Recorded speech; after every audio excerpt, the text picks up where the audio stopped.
國立歷史博物館推出台記數位繪本《雲遊博物館》，入圍國家級的第50屆金鼎獎數位出版獎。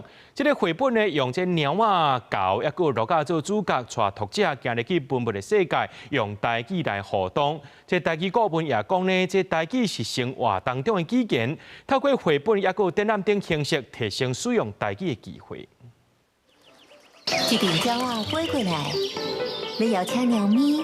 高山啊，甲梅花鹿加入邊的紅彩舞會。台記繪本咧講，貓啊、狗啊、甲鹿啊，使主角變做雲，去書博館寫文物的故事。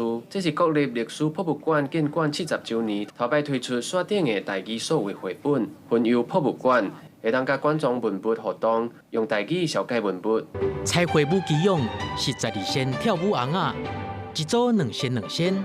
那它會在哪些文物當中來流連呢？清代的花鳥刺繡橫批，然後還有馬白水的那個太魯閣，用傳統的文物帶入現代的台灣語言，然後作為跟親子互動。官方講推出刷頂台記數位繪本，唔那是希望讓民眾認捌文物，嘛增加觀眾接觸台記的管道。啊，那雲遊博物館的台記顧問講，透過出版品展覽等現代方式呈現台記，讓民眾了解台記唔是古早的語言，是現代生活但不時會使用的語言。台記的出版品啊、導覽啦，吼，也是講結合文物的物件會出現，家長也是講咱的學生來講，原來這台記唔是古早話，伊是佇咱的生活中吼不時會出現，安尼伊較會有較強烈的迄個學習動機。另外，雲遊博物館嘛入圍國家級的出版獎，第50屆金鼎獎數位出版獎。官方講會繼續擴大博物館的公共性，和藝術甲典藏文物，